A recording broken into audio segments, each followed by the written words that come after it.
Well, sa Senate impeachment rules, Jade, nakasaad doon na yung senator judges natin kailangan mag-exercise ng political neutrality in fulfilling their functions as senator judges. Now, whether masusunod ito or hindi, nasa sa kanila po yun. Kung, ang realidad is hindi naman po talaga na i-insulate itong impeachment sa politika. Siyempre may kasamang politika yan at yan na nga ang isa sa mga rason din kung bakit nakita natin yung sigalot sa Senado bago magsimula tong Senate Impeachment Court. So hindi mo maiiwasan isipin na yung mga sumama sa mayorya merong impression na panig sila laban kay VP Sara Duterte at yung mga pumanig naman sa minorya ay panig naman kay VP Sara. Pero nandito na po tayo. Ito po ang sinasaad ng konstitusyon na paraan para makita kung dapat bang matanggal sa pwesto si VP Sara or hindi. So bigyan po natin sila ng pagkakataon itong mga senator judges na ipakita na patas sila at wala silang kinikilingan dahil yung gagawin nila sa mga susunod na buwan dito sa impeachment court ay hahatulan din yan ng taong bayan sa 2028 elections. Lalo na para doon sa mga tatakbo or re-electionist or tatakbo ng ibang posisyon sa 2028. Tingin ko malaking bagay itong anong gagawin nila sa impeachment. Unahin natin itong impeachment trial ni Vice President Sara Duterte ngayong araw na po yan, attorney. Ano ba yung mga expectation po ninyo?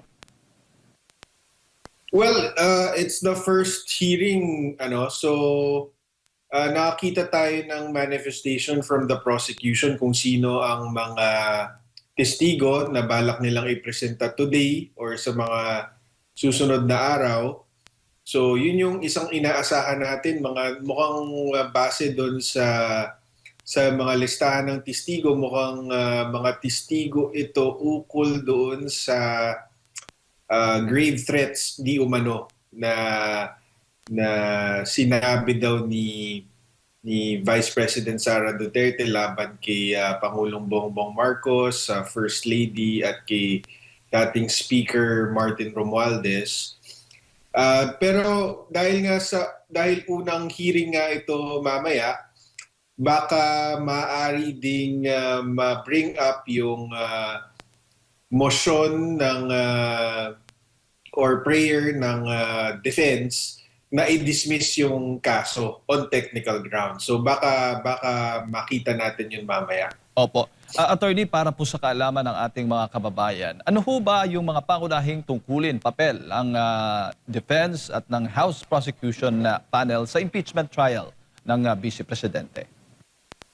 Okay, so yung prosecution, ang trabaho niya is patunayan yung mga articles of impeachment o yung mga di umanong paglabag ni Vice President Sara sa konstitusyon man o sa batas na para sa kanilang palagay impeachable offenses.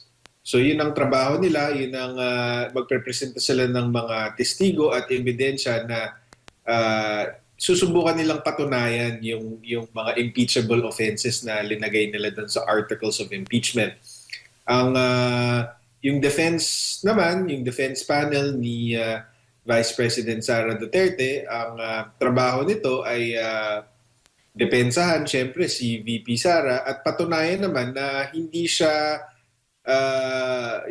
nag-commit nitong mga impeachable offenses or walang sapat na basehan para i-convict si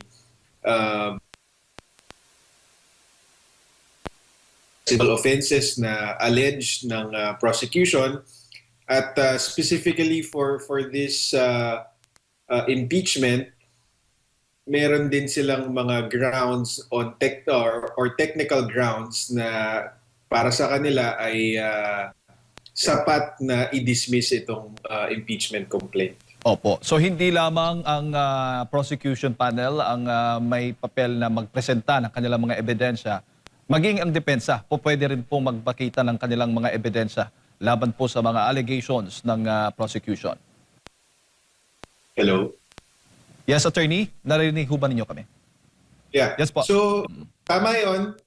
Yung prosecution muna ang mauunang mag-present ng evidence nila.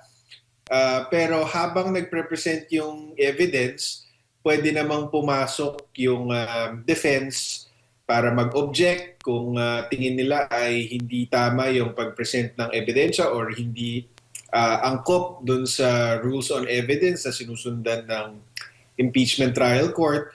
Tapos pwede rin silang mag-cross-examine ng mga witnesses na ipresenta ng prosecution. Tapos pagkatapos na mag-present ng prosecution, yung defense naman ang may pagkakataon na mag-present ng sarili nilang testigo at ebidensya. Tapos yung prosecution naman ang may pagkakataon na i-cross-examine itong mga testigo at Kilatisin. kilatisin itong ebidensya naman ng defense. Opo. At ang pagkakaiba ho ba? Ano ho ba yung pagkakaiba ng mga regular na korte sa Senate Impeachment Court? Well, unang-una, napakadami po nila. Normally, dapat sa Senate Impeachment Court, 24 dapat sila. Pero alam naman po natin na hindi available lahat ng ating mga senador. So, yun ang malaking pagkakaiba dahil sa normal na korte, isa lang ang judge. Pero dito, sa Supreme Court, meron kang 15. Sa Court of Appeals, pag in-division hearings, may 3.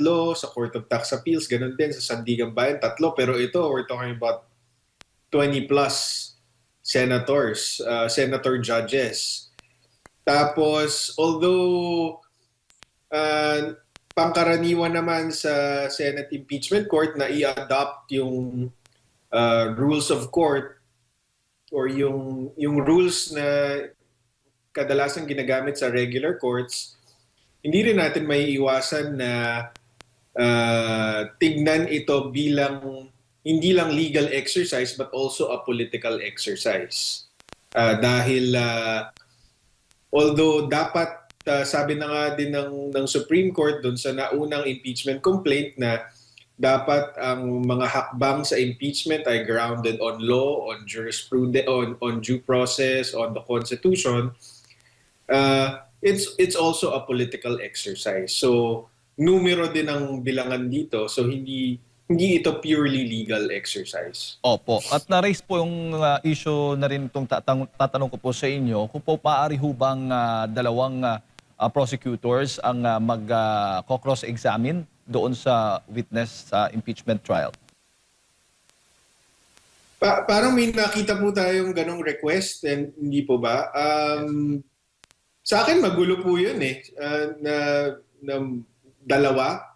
Kasi sa regular courts, although pwedeng more than one ang abogado sa isang panig, kailangan pumili ng isang lawyer lamang na magprepresenta ng witness. Kasi napakagulo po nun kung dalawa. Opo. So, ako, tingin ko dyan dapat isa lang. Opo. Yung House prosecutor... For orderly procedure lang naman po. Yes, Hindi yes. naman for any other reason. Opo, yan din po yung naging tugon ng defense panel dahil para magkaroon nga ng kaayusan, ano? Hindi magulo ang dalawang magtatanong kasi sa regular na korte talagang isa lang po, lamang po talaga ang nagtatanong. Yan po yung madalas na sinasuggest po, ina-advise ng judge mismo ng korte attorney. Ang tingin ko, ang posibleng rason kung bakit nila hinihingi yan dahil yung House prosecution team, yung talagang galing sa House of Representatives ay hindi naman po mga practicing lawyer yan kaya hindi po siguro sila sanay sa isang actual trial. Maliban siguro doon kay Congressman Jokno, maybe kay Congresswoman De Lima, parang bukod doon baka hindi ganun bihasa itong House prosecution team in trial practice. But I could be wrong. I could be wrong. Pero ang napansin po natin is after announcing the House prosecution team, napakadami pong private prosecutors ang dinagdag dito sa Oo. House prosecution panel, di ba? Kaya yun po yung impression na nalilikha nung pagdagdag nila ng abogado na baka hindi kaya ng House prosecution team in itself gampanan yung tungkulin nila, kaya kailangan magpasok nitong mga private prosecutors. Opo, pero yung papel ng private prosecutor same din doon sa nasa House prosecution panel. Yes. Ganun din po yun.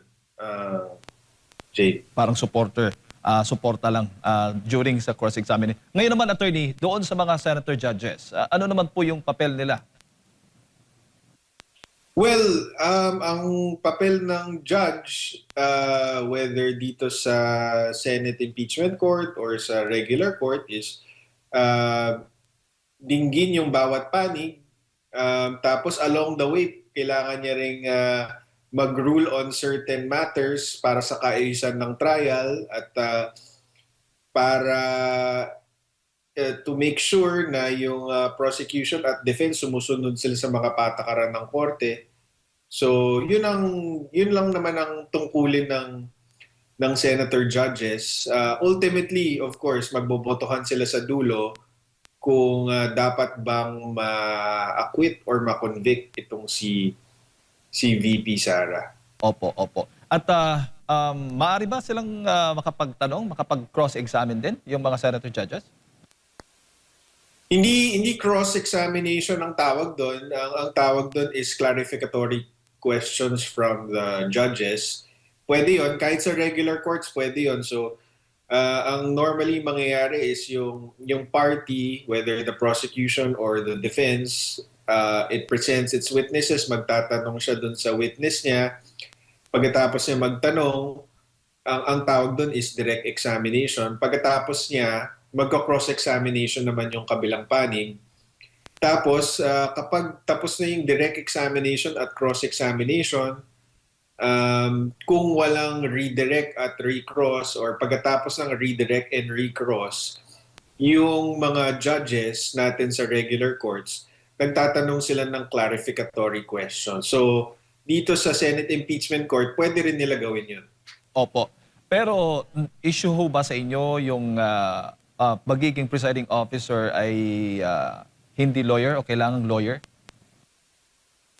Well, sa akin, mas madali sana kung abogado. Dahil syempre may background sa law, may background sa rules on procedure. So mas madali kung abogado. Kaya lang, kapag abogado, mas madali niya ring mabali yung batas. Diba? Kunyari kung abogado ka nga, ikaw ang gagawing presiding officer, so mas maalam ka sa batas, pero ang problema doon is maalam ka nga sa batas, pero may pinapanigang ka naman, di mas madali mo ring mababali yung batas. So, yun ang benefit and risk of having a lawyer as a senator judge.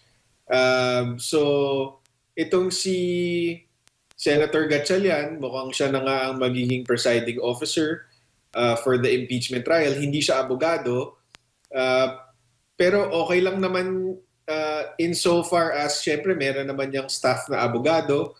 Tapos kung merong legal question na kailangan sagutin, pwede niya namang ibato ito sa mga miyembro ng Senado para pagbotohan. So in that sense, okay lang naman. Pero ang mas importante dito is dapat yung presiding officer walang pinapanigan. Yun ang pinaka-importante. So we're open-minded about Senator Gatchalian. Let's see kung magiging open-minded siya, magiging patas siya, magiging fair siya sa bawat panig. 'Di ba? Kasi yun nga yun ang pinaka-importante doon, na maging patas ka. Opo, opo. Kung sakaling ngayon sa pagpupulong po nila ngayong araw na ito, possible ho ba, madali lang ba yung gawin na mag-raise po na isang resolution, aaprubahan nila na sa halip na si SP Sherwin Gatchalian yung magiging presiding officer, po pwede po silang pumili ng kahit sino mang senador, attorney? Tingin ko pwede naman, baka lang maantala lang yung proceedings kasi baka may kailangan pang notices na kailangan kasi aamyendahan nila yung rules ng Senate Impeachment Court eh. So tingin ko kung gagawin nilang papalitan nila yung presiding officer, ginawa na nila yan before mag-start itong first day of trial. So ang inaasahan natin, hindi na mapapalitan si Senator Gatchalian bilang presiding officer. Opo. Bago ko lang pasok kay Partner Admar, sa issue naman po ng pagiging neutral, sa tingin po ninyo, magiging neutral ho ba yung mga senator judges sa impeachment trial ni VP Sara? Well, sa Senate impeachment rules, Jade, nakasaad doon na yung senator judges natin kailangan mag-exercise ng political neutrality in fulfilling their functions as senator judges. Now, whether masusunod ito or hindi, nasa sa kanila po yun. Kung, ang realidad is hindi naman po talaga na i-insulate itong impeachment sa politika. Siyempre may kasamang politika yan at yan na nga ang isa sa mga rason din kung bakit nakita natin yung sigalot sa Senado bago magsimula tong Senate Impeachment Court. So, hindi mo maiiwasan isipin na yung mga sumama sa mayorya, merong impression na panig sila laban kay VP Sara Duterte at yung mga pumanig naman sa minorya ay panig naman kay VP Sara. Pero nandito na po tayo. Ito po ang sinasaad ng konstitusyon na paraan para makita kung dapat bang matanggal sa pwesto si VP Sara or hindi. So bigyan po natin sila ng pagkakataon itong mga senator judges na ipakita na patas sila at wala silang kinikilingan dahil yung gagawin nila sa mga susunod na buwan dito sa impeachment court ay hahatulan din yan ng taong bayan sa 2028 elections. Lalo na para doon sa mga tatakbo or re-electionist or tatakbo ng ibang posisyon sa 2028. Tingin ko malaking bagay itong anong gagawin nila sa impeachment. Good morning, attorney. Si Admar po ito. No? Dugtungan ko lang po yung tanong na kasi makikita din yan ng public kung magiging patas ba. Pwede bang mag-question yung panig po ng depensa? Pwede ba siyang i-questionin sa impeachment trial ang isang senator judge na tingin niya na walang neutrality at hindi sumusunod doon sa sinasabi niyo po na nasa impeachment rules na dapat pairalin yung neutrality? Pwede, pero magiging strategy question yan, Admar, kung gagawin mo talaga yan or hindi. So, kunyari sa regular court, pag merong judge na tingin mo ay compromised or tingin mo ay unfair, hindi ka pinapanigan, pwede mo siyang ipa-inhibit or i-manifest mo sa korte na tingin mo nagiging partial siya, nagiging unfair siya, pero kailangan mong isipin yung consequences nun. Kasi kung hindi siya mag-agree sa'yo at ma-offend siya dun sa accusation mo, mas lalong makakawawa yung kliyente mo, di ba? So kailangan mong balansehin, kailangan mo isipin kung i-call out mo ang isang senator judge for being impartial, ano ang pakay mo? 'Di ba? Kung ang pakay mo is mag-inhibit siya, tingin ko kahit isa dito sa mga senador na to, masyadong mahalaga tong impeachment para mag-inhibit sila. So tingin ko walang magi-inhibit. Attorney, doon po sa yung quorum, meron din bang nakasaad? Kailangan ba majority pa rin ng all members ng Senado para maug-umpisa itong impeachment trial or kada session o kada trial po? Yes, I think so, no? Mukhang wala namang question na ngayon dun sa quorum kasi yung majority meron na ata silang, tama ba? Meron na silang 13? Opo, Yung opo. majority. So actually na hindi sumipot yung minority, pwede nilang ituloy itong impeachment trial. So kung ako yung minority senators, mag-a-attend ako para maisa publiko at ma-record yung mga kung meron man silang objections at meron silang opinion tungkol dito sa impeachment trial, mas maganda na mag-attend sila.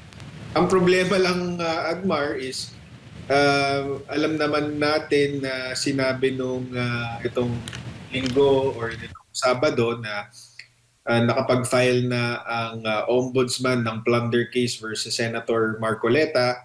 At kung mag-issue ng warrant of arrest itong Sandigan Bayan, di ibig sabihin aarestuhin tong si Senator Marcoleta at syempre hindi siya makakapag-participate na ngayon sa Senate impeachment trial. So, Opo. Kung 16 po na boto ang kailangan para sa conviction, pag meron pong mga motion dyan sa kasagsagan ng impeachment trial, majority votes or ito ring 16 ang gagamitin? majority lang pagka hindi yung decision on whether to acquit or to convict, malinaw po yun na 2/3 of the Senate. Pero for ordinary motions, mukhang majority lang po ang kailangan para. Opo, may pending pa rin po no sa Supreme Court doon sa pag-question nga sa proseso ng impeachment doon sa Kamara. And pwede pa rin ba na i-motion ito sa pag-uumpisa ng Senado kahit na merong pending pa sa Supreme Court? Dalawang meron silang motion doon sa Supreme Court, meron din dito. Pwede ba yan? Well, meron nga pong pending petition sa Supreme Court ukol dun sa alleged unconstitutionality of House impeachment hearings by the House Justice Committee. So, pero hindi naman po na-resolve ng Supreme Court. Technically, pwede pa rin nilang desisyonan itong Supreme Court, yung mga petitions. At kung mag-agree sila or panigan nila yung mga petisyon at sabihing unconstitutional yung ginawa nitong House Justice Committee, ang mangyayari po dyan is null and void na naman po yung impeachment. Kahit itong pangalawang impeachment laban kay VP Sara at nangangahulugan na parang nung una, dapat hindi tumuloy yung impeachment. Pero since nasa day 1 na po tayo ng scheduled trial for VP Sara, mukhang hindi na po aaktuhan ito ng Supreme Court. But anyway, yung parehong mga issue na release ng defense sa Supreme Court, pwede rin po nilang idulog dito sa impeachment court. And mukhang gano'n na po yung nangyari dahil nakita po natin yung answer ng defense panel dun sa articles of impeachment at yung mga release nila sa Supreme Court petition ay nandito din po sa answer ni VP Sara sa Senate. Opo. Along the way sa impeachment trial po, attorney, kapag may nakita naman po na paglabag ang depensa sa procedure po dito po sa impeachment trial, pwede ba siyang magpasaklolo sa Korte Suprema na parang hindi tama itong ginagawa ng impeachment court? Pwede naman. Pwede naman yun. But again, Admar, it will be, it will have to be based on strategy. Kasi kung tingin mo ay naapi ka dito sa Senate Impeachment Court, kapag dinulog mo yan sa Supreme Court, baka ma-offend naman yung Senate na hindi namin kayang gawin, gampanan yung trabaho namin, kailangan mo pa kaming isumbong sa Supreme Court. So kailangan sukatin ng impeachment defense team kung strategically uh, dapat bang iakyat pa sa Supreme Court or, 'di ba? They can just choose their battles, 'di ba? Kung hindi naman masyadong importanteng matter yung pinagtatalunan, baka pwedeng hindi na lang nila iakyat sa Supreme Court. Depende sa situation yan, Admar. Pero kung ang tanong mo is pwede ba silang umakyat? Pwede kasi pwede silang umakyat sa Supreme Court via certiorari based on grave abuse of discretion. Kung may grave abuse of discretion ang Senate, impeachment court or ang mga senator judges, pwede silang umakyat sa Supreme Court. Opo, Attorney, sentro din po ng debate ng dalawang panig kung ipapakita o hindi ipapakita yung laman noong BIR box kung tawagin nila. Meron yung sinabi ibalik, meron namang nagsabi na wag nang ibalik. Pero tingin po ninyo, mas maganda ba humingi na lang ng bagong kopya direkta kasi hindi mo alam, baka tampered na yun kasi nasa pag-iingat yun ng House Prosecution pa o nasa Kamara habang inaantay yung pag-usad ng impeachment dito nga sa Senado po, Attorney. Sa pagkakaalam ko, nung sinil yung box na yan, meron namang signature ni BIR Commissioner Mendoza para makikita mo kung nabuksan yung BIR box ng walang pahintulot. So tingin ko hindi naman magiging issue yun kung whether tampered yung laman ng box or hindi. At tsaka syempre, kung ano man yung mga records na yan na nasa BIR box, ang assumption natin is meron ding kopya niyan yung mag-asawang si VP Sara at si Attorney Mans, 'di ba? So kung meron mang tampered diyan sa boxes na yan, madali namang maipapakita na tampered nga dahil dapat merong original na copy din yung mag-asawa. Kung BIR records po yan. Ang mas mahalagang tanong is relevant ba yung BIR box na yan? Kung matatandaan nyo dun sa House impeachment hearings, hindi naman nailabas yan. Dahil ang rason na binigay noon is walang basehan or walang poder, walang authority ang House Justice Committee na pabuksan yan ayon sa batas. But clearly, under ang Senado, meron niyang subpoena power at meron siyang mukhang meron siyang kapangyarihan gawin ito. So, para buksan ito ng Senado, kailangan mo muna ipakita sa Senado or i-convince yung mga senator judges na relevant yung laman ng BIR box doon sa pinapatunayang articles of impeachment. Opo, sa pagkakaalam niyo po, Attorney, yung mga bawat senator judges ba obligado na dumalo or pwedeng hindi siya dadalo, nakamonitor lang siya, tapos during sa butuhan lang, during sa butuhan kung ano yung kanilang magiging hatol, ay andun lang siya. Doon na siya boboto at magpapakita, Attorney. Yeah, mukhang, siyempre, we want our senator judges to attend and to participate. Trabaho po nila yan. Pero hindi naman po sila mapipilit. Diba? Pwede. Kahit naman po yung regular judges, paminsan nag-absent yan sa hearing dahil may sakit or may emergency and so forth. So hindi po natin may iwasan yan. Lalo na parang 90 trial dates ba ang inaprobahan ng Senate Impeachment Court. Dun sa 90, siguro hindi natin maasahan na yung all 22 or 21 senators will be 100% attendance throughout the impeachment trial. Opo. And still yung mga nakakulong at posibleng makulong, Attorney, hindi rin maobliga ng impeachment court na pwede bang maka-attend sila? Alam mo, pwede yun eh. Kung may sapat na numero yung magpro-propose niyan, niyang panukala na yan na na kunyari kasi kung nakakulong yung mga yan, nasa kustodiya sila ng korte, nakakulong sila sa kulungan, pero ang kustodiya ng ang kustodiya nila ay nasa korte. So in this specific, kunyari kay Senator Jinggoy, ang custody niya ay nasa Sandigan Bayan. So actually, merong provision sa Constitution related to quorum na pwedeng i-require or i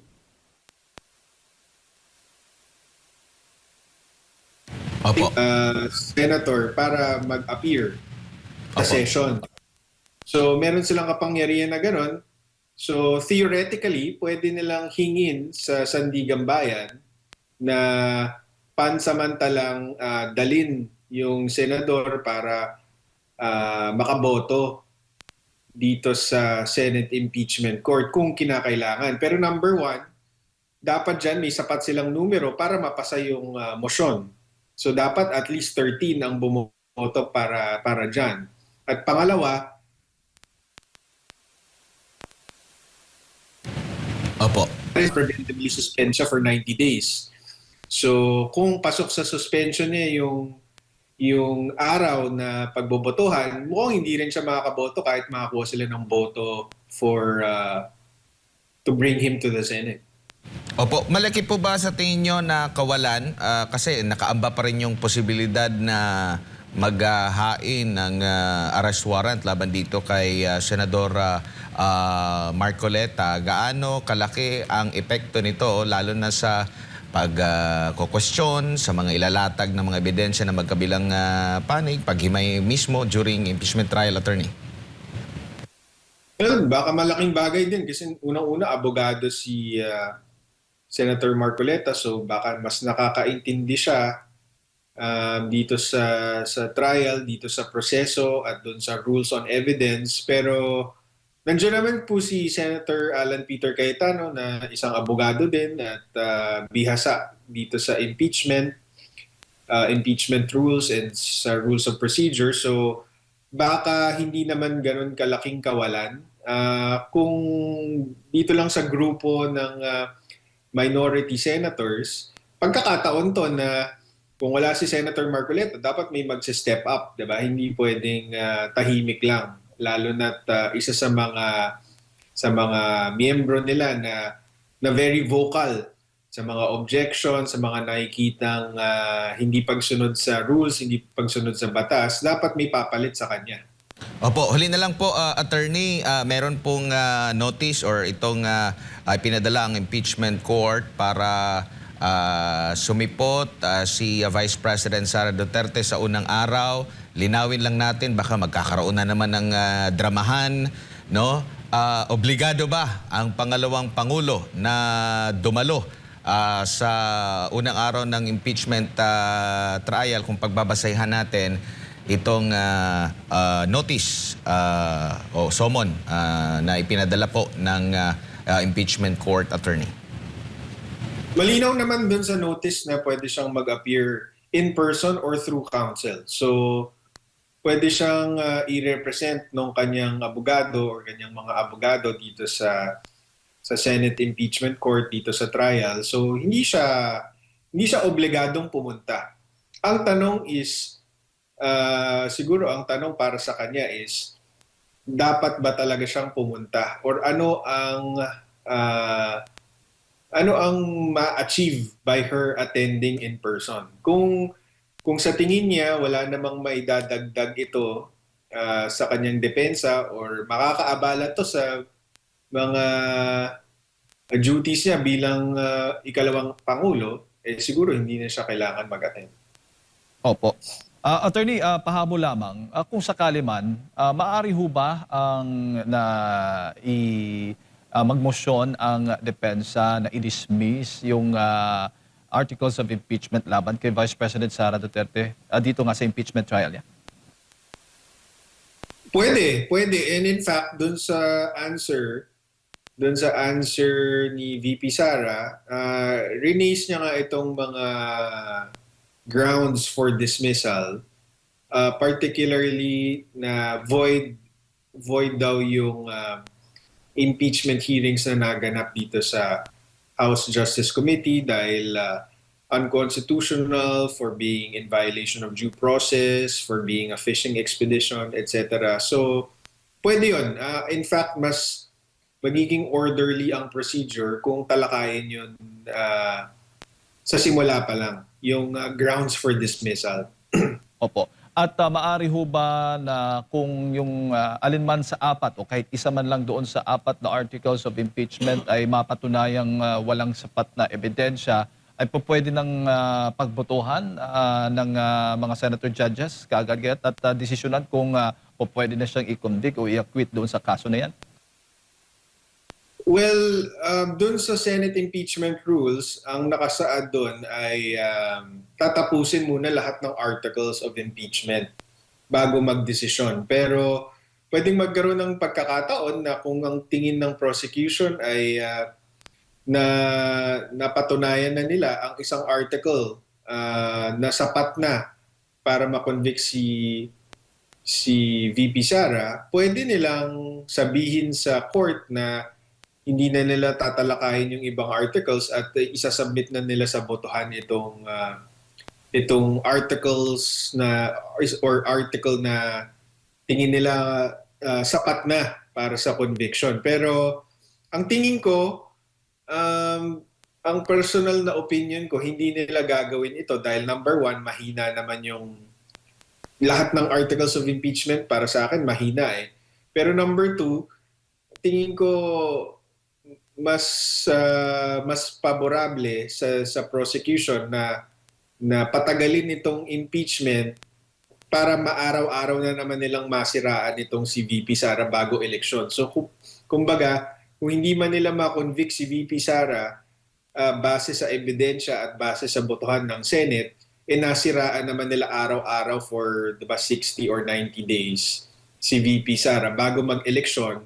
At dahil doon, baka mas humina si VP Sara sa 2028. Oo. So attorney, nasabi mo na mahina yung apat na articles of impeachment. Wala po kayong nakitang possible na loophole, na possible na magiging tagilid sa isang articles of impeachment itong si VP Sara? Para sa akin, kung legal ang pinag-uusapan, strictly legal, hindi po papasa sa korte yung articles of impeachment at yung mga ebidensyang napakita na so far dun sa House impeachment hearing. Pero like I said, hindi lang ito legal, political din ito. So titignan natin ngayon kung anong mangyayari. Alright. Attorney, siguro yung huling mensahe para sa ating mga kababayan na nanonood po at nakikinig sa mga oras po ito. Bantayan lang po natin itong mga senator judges natin dito sa impeachment trial. Ako bilang isa sa mga abogado ni VP Sara pero hindi specifically dito sa impeachment. Ang opinion ko kasi dito is sa patas na labanan, walang sapat na ebidensya para i-convict si VP Sara. So kaya napaka-importante na itong mga senator judges natin ay maging patas at impartial. Dahil alam naman po natin na kung hindi impartial at hindi patas, kaya nilang gawin kung anong gusto nilang gawin. Kaya tayo bilang mga mamamayan, ang dapat nating bantayan is kung ano yung mga hakbang nitong mga galaw ng mga senator judges natin.